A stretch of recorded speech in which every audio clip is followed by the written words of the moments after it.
Salut à tous les amis, c'est David Lafarge, j'espère que vous allez bien, je m'écouter, c'est extraordinaire, ça va super. On se retrouve pour un tout nouveau Yu-Gi Show et on est comme d'habitude avec notre Jacques-Yves national. Comment vas-tu Jacques-Yves? Bah je vais bien aujourd'hui et toi? Ah il a changé sa phrase, moi ça va. Ça va très bien et on est avec Alex Qui, ça va ou quoi? Ça va très bien, merci. Alors Alex qui es-tu? Présente-toi. Eh bien je suis un youtubeur Yu-Gi-Oh! Principalement sur Duel Links, le jeu mobile Yu-Gi-Oh! Ainsi que sur le Speed Duel et les jeux vidéo dans leur globalité sur Yu-Gi-Oh! Lourd, je conseille d'aller voir parce que c'est un mec qui pèse de ouf dans les Yu-Youtubeurs. Non c'est vrai, il faut dire les choses. Du coup aujourd'hui qu'est-ce qu'on s'ouvre mes chers amis? On s'ouvre ça, paf. On peut appeler ça un coffret? Ouais, le coffret, le dévastateur de duel. Une très belle boîte de rangement qui contient, mes chers amis, quelque chose de très très lourd parce que Jacques-Yves, il a bavé dessus avant la vidéo. Il contient ce paquet de cartes, ça c'est un séparateur de deck. Non, c'est un Field Center, c'est qu'on met au milieu là, c'est exactement ça. Excusez-moi. Et donc du coup il contient cet énorme paquet de cartes et je vais vous laisser en dire plus parce qu'apparemment c'est très très lourd les reprints qu'il y a à l'intérieur. En gros, ça va être des reprints de toutes les grosses cartes qui ont été vues sur les tournois depuis un an, voire plus qu'un an. Donc c'est-à-dire qu'on va avoir des reprints de quasiment toutes les end traps, donc toutes les cartes qu'on va jouer de notre main pendant le tour adverse pour bloquer ses moves. Donc c'est vraiment des cartes essentielles, beaucoup des cartes qui sont dedans, en fait, les joueurs les recherchent x3, et ont absolument besoin, ou presque, parce que moi j'en joue pas forcément dans mes decks, mais beaucoup de joueurs ont la nécessité de les avoir dans leur deck en x3 pour contrer les stratégies adverses, quel que soit le deck, et donc ça va être vraiment quelque chose de très très intéressant pour aller en tournoi derrière. Et pourquoi on vous vend bien ce coffret? Parce qu'il ne vaut que 40 €, c'est cher, mais il y a pour plusieurs centaines d'euros de cartes en reprint. Donc c'est vraiment super intéressant. Et il sort le 10 octobre 2019 en magasin. Voilà, belle petite boîte. Ah, puis la boîte est assez jolie, si tu veux regarder les contours. Ouais, c'est une très belle boîte. Donc, après, voilà, bon, Jacques est toujours fan quand il y a des filles sur les boîtes, forcément. Faut toujours présenter quand il y a des filles sur les boîtes. Mais en fait, ces fameuses filles, c'est les fameuses end-trap. Et qui ont en plus avec un artwork alternatif. Ouais. Ah, ça c'est original. C'est un artwork qu'on n'avait pas encore. Donc ça veut dire qu'on avait déjà ces cartes-là, mais avec des artworks qu'on n'avait pas. C'est ton préféré celui-là. Bah, celle-ci, c'est la nouvelle. C'est la nouvelle. C'est la toute nouvelle des end-trap. C'est une carte qu'on n'avait pas encore et qu'on va découvrir dans ce paquet exclusivement. Bah Alex, vas-y, ouvre ça, les gars, vous vendez le truc là. On va commencer par les Field Center. Les Field Center, il y a un petit côté collection aussi parce qu'on a plusieurs Field Center différents à collectionner en fonction des boîtes. Ils vont avoir. Oh, il est beau! Puisque c'est les seuls. Ah, il y en a 4? Oh. En fait, c'est les seules cartes qui sont aléatoires dans le coffret. C'est ça. Donc, on n'aura pas forcément les mêmes Field Center en fonction des coffrets. Ok. Donc je crois et les cartes aussi? Ou c'est que les Field Center? C'est que les Field Center, c'est sûr. Ça, c'est un contenu assuré et les Field Center sont aléatoires. Donc ça veut dire que c'est bien. On va normalement avoir 12 Field Center différents à collectionner. Donc il y en a 6 pour les personnages de Yu-Gi-Oh! Donc je crois que c'est en plus les 6 personnages qui ont commencé les speed duels. Donc je crois qu'il y a Shizu, Mai, Pegasus, tout ça. Et après on a les 6 nouvelles end-trap, enfin les 6 end-trap avec leur ancienne illustration. C'est pas facile à compléter, hein. Pas facile à compléter du coup. Non, effectivement. Au moins 3-4 boîtes à acheter pour les Field Center. Par contre, c'est magnifique, hein. Y a rien à dire. Ah oui, clairement. Elles sont très très belles. En plus, on a Yu-Gi avec son magicien. Oh là là. Oh la Joey Wheeler. Donc, pour rappel, le Field Center, en fait, c'est une carte que vous allez placer sur vos tapis quand vous n'avez pas de zone avec votre adversaire pour savoir où sont les zones et voilà, exactement comme ça. Donc là, on sait qu'on est sur la zone centrale et que du coup, on va avoir les 5 zones qui vont se placer en dessous. C'est un point de repère finalement, Field Center. Voilà. Il faut toujours en avoir au moins un sur soi, quoi, histoire de. Ouais, c'est quand même toujours plus pratique. Ouais. Ok, bah validé. Est-ce qu'on a eu une bonne pioche au niveau des Field Center là? Bah pas mal. Moi je suis content, franchement. C'est pas mal. Celui-là, j'aime beaucoup cette end-trap là, au niveau de l'artwork. La hache est vraiment belle. Moi je suis beaucoup moins hache. Moi j'ai toujours adoré Faucheuse. Bah moi je kiffe Yugi du coup. Moi c'est celle-ci ma préférée. Bah à la base, lourd. Même le Joe est pas mal. Bah le Joe est pas mal avec le dragon noir au zéro derrière, ouais. Sur les persos, je préfère le Joey. Oui. Je préfère le Joey à Yugi quoi, presque. Pourquoi? Bah parce que j'aime bien moi le dragon noir aux yeux rouges. C'est une des premières cartes que j'ai ouvert en booster moi quand j'étais gamin, donc le dragon noir aux yeux rouges c'est sentimental, c'est sentimental. Oh là là. Donc tu peux tout nous dire Jacques sur ton enfance. Tout vous dire. Alors on va essayer d'ouvrir ce petit paquet tranquillement. Hop, tchap, pour découvrir ces fameuses cartes.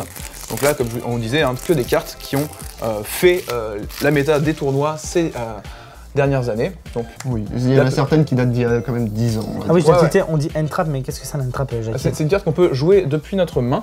directement. On la défausse depuis notre main lorsque l'effet peut être activé, bien sûr, et qui va pouvoir, du coup, surprendre notre adversaire parce que c'est une carte qu'il n'aura pas vue et qui ne peut réfléchir. Par rapport à un piège qui va être posé sur le terrain. Il ne peut pas la prévoir parce qu'elle n'est pas posée sur le terrain. C'est ça. Il ne peut pas la prévoir et c'est justement des cartes qui ont des effets en général pour contrer les stratégies de base. Donc on va avoir des cartes qui vont, lorsqu'un effet s'active face recto, alors que la carte était déjà face recto, on défausse ça pour détruire la carte. Celle-ci va nous permettre de bannir un monstre qui serait dans notre extra deck pour empêcher tout joueur de jouer cette carte-là, qui va le devoir aussi bannir. Donc c'est quand même une bonne stratégie pour contrer certains decks qui jouent spécifiquement une carte d'archétype dans leur extra deck, comme par exemple un deck Abyss Ardent, parce que c'est un des premiers decks qu'on allait éventuellement pouvoir contrer, ou avec ABC, où on disait bah tiens, je vais bannir Dante de mon extra deck, toi tu ne pourras plus jouer Dante du tout de la partie. Ce qui va pénaliser au complet l'adversaire parce que c'est une de ses cartes clés pour pouvoir relancer son deck. La vie de ma mère, t'es chaud. Comment ça? T'es chaud. Elle s'est pas arrêtée pendant 5 minutes. J'étais choqué. Bien joué. Franchement, c'est pas intéressant, mais je suis choqué. Gros GG. Hein. La floraison de cendres et joyeux printemps, celle-ci va nous permettre de contrer tout effet qui ferait un ajout de cartes depuis le deck ou un envoi de cartes depuis le deck à la main au cimetière. Voilà. Pour montrer que ça, c'est les cartes qui sont vraiment représentées sur la petite boîte. Alors voilà, celle-ci, elle a déjà été imprimée un certain nombre de fois. Hein. Celle-ci, elle a déjà aussi été imprimée un certain nombre de fois. Celle-ci, elle a 3 ou 4 prints pour l'instant, mais elles sont toujours nécessaires. Donc les joueurs sont toujours en demande d'avoir ces fameuses end-traps. Après, on va avoir Beauté Fantôme, qui est une des plus récentes, avec celle qu'on va voir derrière, qui est sortie très récemment. Celle-ci va nous empêcher les effets qui se joueraient avec le cimetière. Voilà. Donc c'est une forme qui pourrait... Est-ce qu'on peut toutes les mettre dans le même deck? On pourrait faire un deck quasiment que de end-trap, c'est-à-dire que, mais après il faut avoir une stratégie d'avoir une carte ou clé ou deux qui vont s'en servir après. D'accord. Qui vont se servir du fait que on joue pas beaucoup de choses sur notre terrain, mais on va pouvoir gagner avec que des end-traps en arrêtant. Donc voilà, on bloque tous les. C'est un deck qui bloque quoi. On bloque tout ce qui est adverse et on joue non, c'est bien, c'est bien. Après, hop, celle-ci a été sortie cette année déjà. Donc là, c'est la fille fantôme et corneille effrayant qui va dire que lorsque notre adversaire invoque spécialement, donc on peut la défausser et toutes les invocations spéciales qu'il va faire après qu'on l'ait défaussée, on va gagner des points de vie égaux à l'attaque d'origine du monstre invoqué. Spécialement. Donc c'est une carte qui va nous permettre d'éviter de prendre éventuellement des OTK parce qu'on va voir augmenter énormément nos points de vie. Et notre adversaire va pas forcément avoir envie de nous laisser à 15 000 à la fin de son tour. Ouais. Ou alors oui, ça peut être dissuasif en disant l'adversaire voudra arrêter d'invoquer spécialement parce qu'on gagne énormément de points de vie. Ça. Et on a la petite dernière, la floraison rouge sous la racine. Alors celle-ci, je connais un peu moins son effet, c'est si cette carte dans votre main, vous pouvez cibler une magie piège dans chaque cimetière, bannissez-les. Si vous le faites, invoquez spécialement cette carte. Et après, on peut sacrifier cette carte et cibler un monstre fusion, synchro, Xyz ou lien dans l'un des cimetières. On bannit la cible et si on le fait, on invoque spécialement un monstre depuis notre cimetière de nom type de monstres différents, fusion, synchro, Xyz ou lien, de la cible, et on peut utiliser chacun les effets qu'une fois par tour. Alors ça peut être une carte du coup qui va nous permettre, si notre adversaire nous gère... C'est fort ça. Hein? C'est méga fort. Ça peut être très fort effectivement, si notre adversaire nous a fait un Rageki, et là on va pouvoir éventuellement et tout. revenir un petit peu sur le terrain. C'est abusé. C'est abusé de ouf. Bah oui, mais c'est la toute nouvelle celle-ci. Bah j'ai hein. Et elle est effectivement plutôt efficace. Du coup Alex, qu'est-ce qu'on retrouve par la suite? Peut-être. Derrière, on va avoir. Là, on a Kalidor qui, lui, par contre, c'est plus trop utilisé aujourd'hui, mais c'était utilisé il y a 10 ans au début des synchros. Brionac, comme Brionac aussi. Brionac, qui se vient de Brionac? On l'avait même en air Necros, on a retrouvé un deck Kalidor. Ouais, on pouvait en retrouver certains, puisque ça contre tous les decks qui jouent des decks qui ne sont pas à ténèbres. C'est ça. Comment ça s'appelait les boosters qui contenaient Brionac là, à l'époque là? Ça, c'était tout nouveau style de booster, il y avait C'est les Arsenal Mystérieux. Ah ouais, je me rappelle, c'était Arsenal Mystérieux 1. Et tout le monde voulait que Brionac, c'était la carte de ouf. Ah bah, il était assez fort, effectivement. Brionac, c'était quelque chose à l'époque. En plus, niveau 5, c'est facile à invoquer au niveau des synchros. Donc, sinon, on a aussi le Horus métaphysique. Par contre, ça, je suis pas sûr que ça a été énormément utilisé. Alors moi, je l'ai énormément utilisé. Il n'a pas été énormément utilisé. Par contre, moi, je sais que je l'ai utilisé dans beaucoup de mes decks. Et je l'utilise encore dans beaucoup de mes decks. Quand on joue Pendule, c'est extrêmement fort parce que ça nous permet d'obliger notre adversaire de filer le contrôle d'un de ses monstres. Et ça, c'est vraiment agréable. Ouais, puisque c'est pas forcément que pour l'archétype métaphysique, ça peut être utilisé dans n'importe quel deck. Ça peut être utilisé dans n'importe quel deck qui pourrait faire des... mais les cartes, elles sont méga longues dans ce paquet-là. Dragon Rose Noir, c'est lourd ça. Ouais, on a Dragon Rose Noir derrière. Ça aussi, c'était une synchro énormément utilisée à l'époque. Aujourd'hui, un petit peu moins. Mais il y a encore 1 an, 2 ans, pouvait être encore utilisé parce qu'on l'invoque facilement. Par exemple, moi je sais que j'ai utilisé des fois avec l'ogre fantôme, parce qu'on peut faire un téléporteur d'urgence sur l'ogre fantôme, on sort l'ogre fantôme, on met un niveau 4 à côté, on fait un rose noir, et on clean le board adverse, et après nous on peut jouer, et notre adversaire ne peut plus rien faire. T'es vraiment le boss, Jackie. T'es vraiment le boss, gros. Mais c'est vrai, mais je dis même pas ça pour rigoler, t'es vraiment le boss. Hein. Derrière, on a le dragon rapide de l'éclair. Je crois que c'est une nouvelle. Ouais, c'est une nouvelle. C'est la deuxième qui est nouvelle dans ce paquet, effectivement. Moi, je connais pas bien les Pour le coup, je connais absolument pas la carte. Moi non plus, malheureusement. Jackie, tu connais pas? Bah non, elle était pas encore sortie. C'est la première fois qu'on la découvre. Donc malheureusement, je la connais pas. Je suis vraiment je très sais déçu. Je sais que voilà, elle marche avec les vitesses Roïd normalement. Donc en plus, c'est bien, c'est un synchro pendule, donc il peut être réinvoqué par pendule. Ça, c'est assez pas mal. C'est plutôt pas mal en général. Ensuite, on a une réédition du dragon étincelle poussière d'étoile. Elle est moins belle, hein? Ouais, un petit peu, mais c'est une version alternative du dragon poussière d'étoile de Yusei. Voilà. L'unicatrice, par contre, ça c'était pas mal utilisé, ça c'est plutôt beau. En plus, la carte est hyper classe. La Trichula. Très bon effet. Incroyable, Trichula. Derrière Trichula, oui. Ça par contre, ça s'était utilisé. Ça c'est extrêmement utilisé et ça continue à être utilisé et ça pourrait revenir. C'est encore utilisé ça? C'est encore utilisé dans certains 10 ans que ça existe au moins ça. Ouais, mais c'est très fort. Hein. Ça peut être très fort dans certains decks. Il y a certains decks qui peuvent se permettre de le sortir 3 fois dans le même tour. Et du coup, ils vont supprimer 3 cartes dans ta main et tu vas commencer avec beaucoup moins de cartes pour jouer.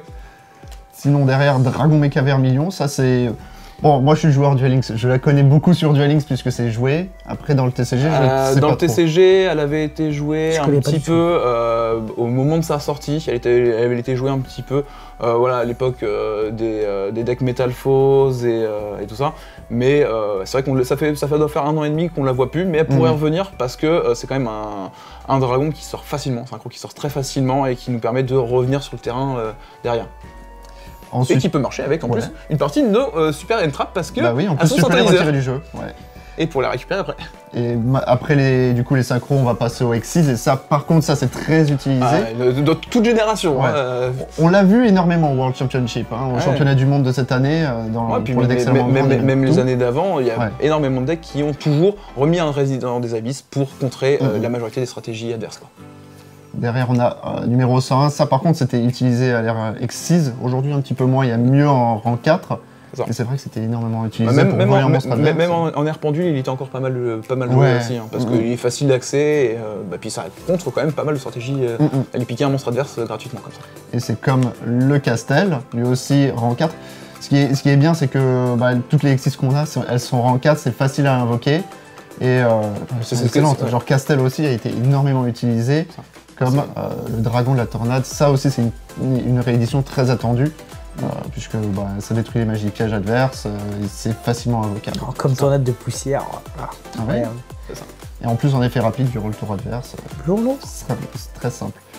Après on a les links, donc on a les classiques Preneur Underclock, Lan Forancus et Sabre Gaïa, bon ça c'est du générique, hein. C'est parce que ça permet d'aller dans n'importe quel deck ceux-là.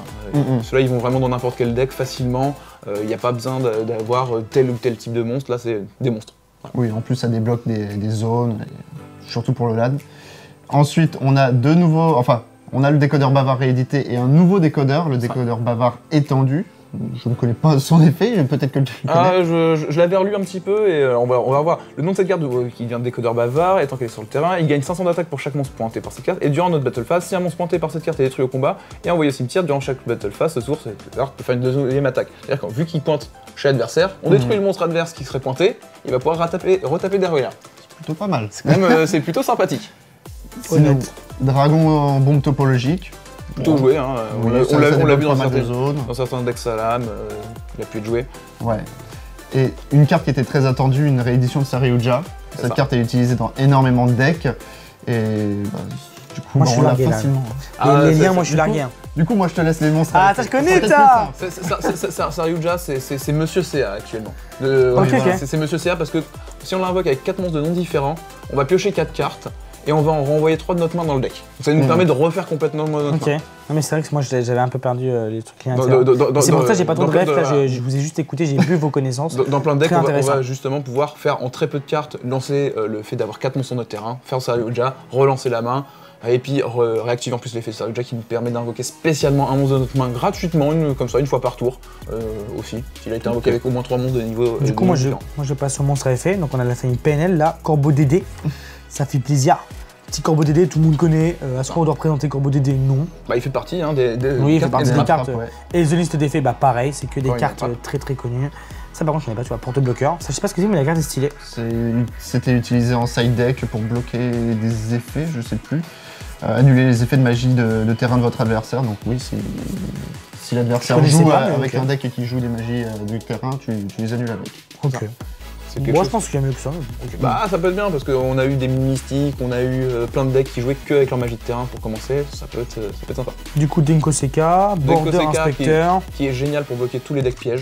Ouais. Voilà, c'est son but. Annulateur de magie, bon, oui. Ah, il était attendu parce que Ouais. il devenait compliqué à récupérer de plus en plus. Du coup, ça nous fait 4 monstres qui bloquent les effets de l'adversaire. C'est ça.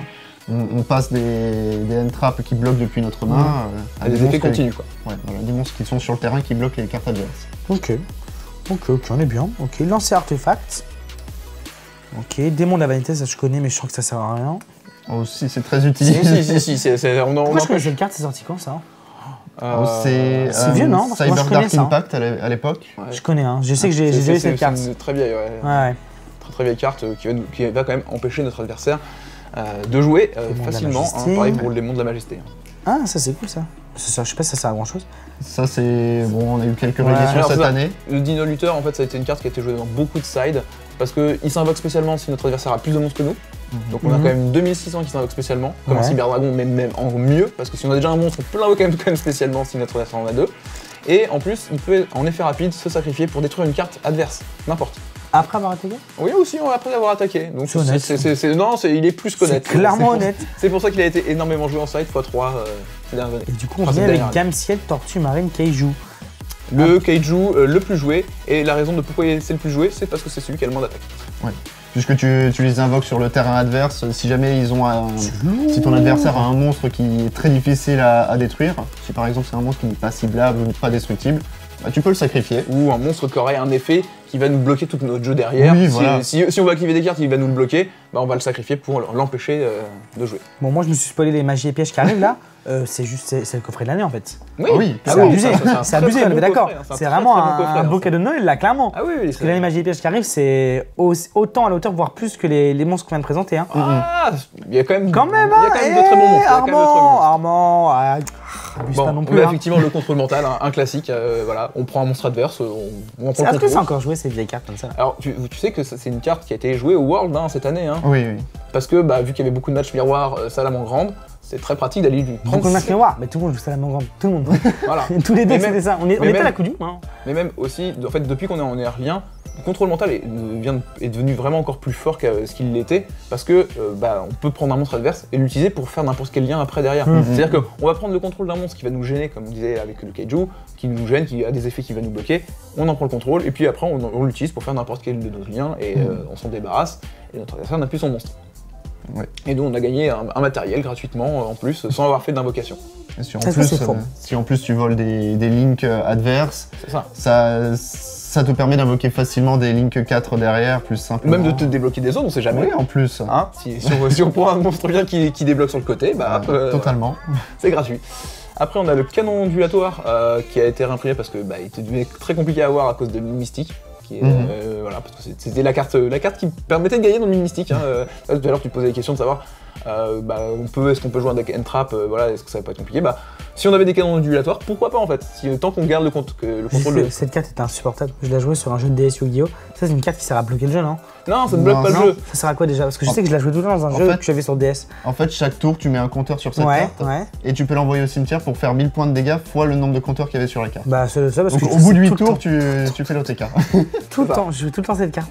Et du coup, bah ouais, c'est C'était vrai. un jeu, c'était Yu-Gi-Oh! GX sur C'est vrai DS. que les anciens jeux, Ouais. tu mettais des cartes pour bloquer l'adversaire et après Et tu mettais ça des à trucs côté comme de ça, exactement, ouais. Et c'est ce qu'on a retrouvé avec Mine Mystique. J'avais cette une année. carte, c'était une bulle qui était sous un filet là. Ouais, le filet gravitationnel. Voilà, ouais. ça c'était abusé avec un combo canon ondulatoire et tout. J'avais un petit combo là, gros, je finissais le jeu en 2-2. C'est ça. Après, on va voir la super polymérisation, Ouais, ça. extrêmement jouée depuis qu'elle est revenue, parce que c'est extrêmement fort. On va utiliser les monstres adverses pour faire nos invocations fusion. En général, c'est le fusion venin infamé, mais on peut avoir d'autres monstres qui peuvent être utilisés, les Malduc, et même le dernier monstre Prédaplante, qu'on trouve dans Destiny Immortel, qui est aussi très intéressant à Très fort. invoquer.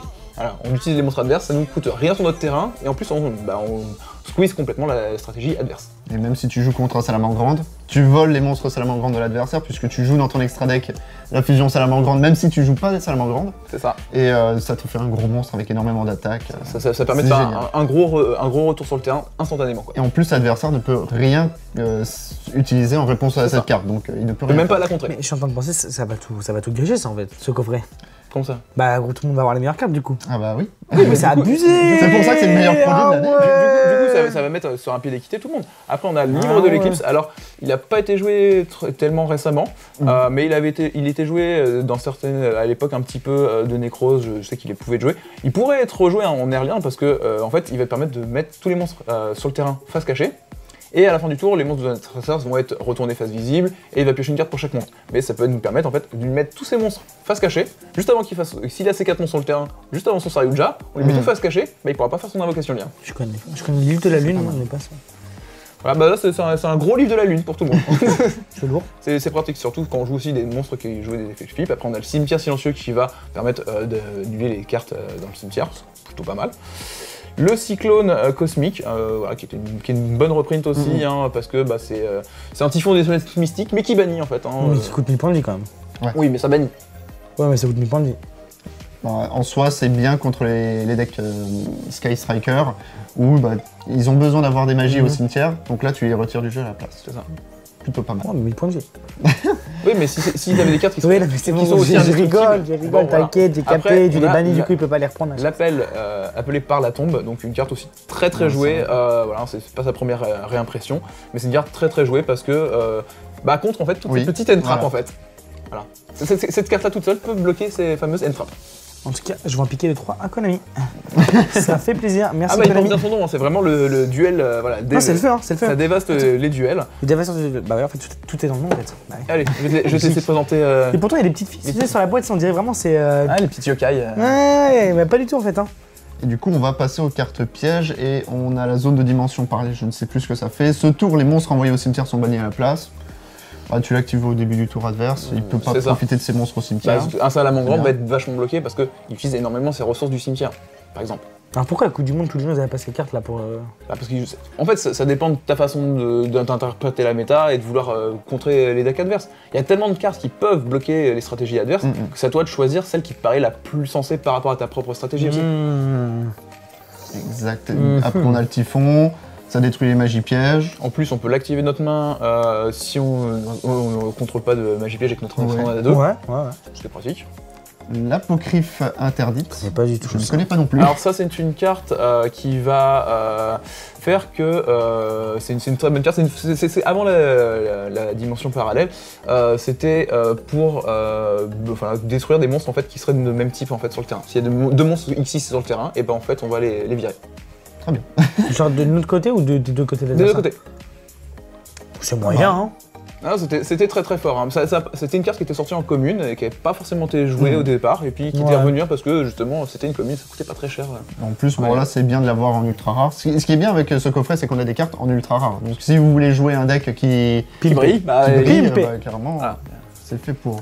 Barrière dimensionnelle. Voilà, la barrière dimensionnelle bloquer qui est encore plus fort que l'apocryphe parce que là on bloque l'invocation du type cité et l'apocryphe ne comprenait pas les pendules. Ouais. Et... C'est vraiment le boss j'active. Hein.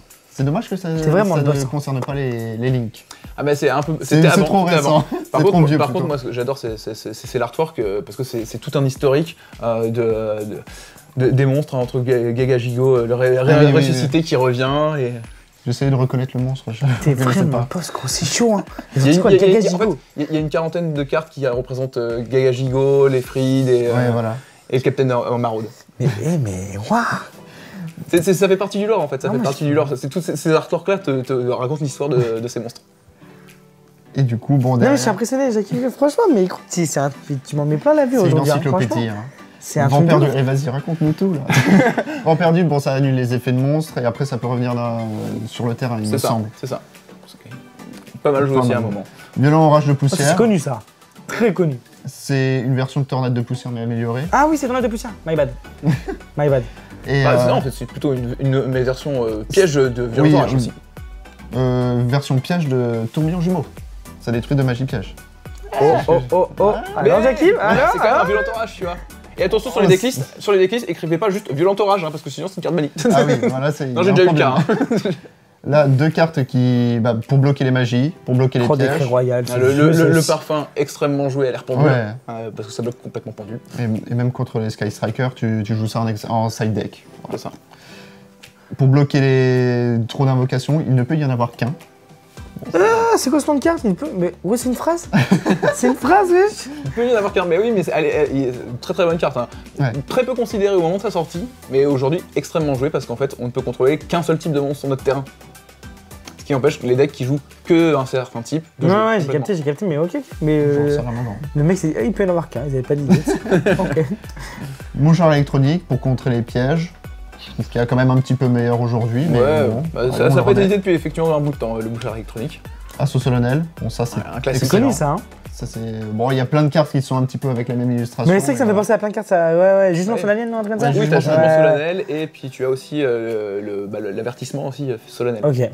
Moi je connais jugement. Okay. Et la dernière carte pour contrer les pièges aussi, redémarrage rouge, qu'on avait eu dans le deck de structure de Revolver, Rocket. Donc du coup cette fois-ci on l'a en ultra rare. Voilà. C'est ça. On l'avait déjà eu en super dans sa première sortie aussi. Voilà, aussi. Voilà, on a tout vu. C'est lourd, hein. Donc c'est lourd. Le gros pack de l'année, quoi. C'est lourd de ouf. Sachant qu'en plus, on a toutes ces cartes dessus. Et en plus de ça, en bonus, il y a même du suspense pour avoir des Field Hunters. C'est quand même le feu. La vérité, c'est le feu. La vérité, c'est le feu. C'est le sang, hein, comme on dirait dans le sud.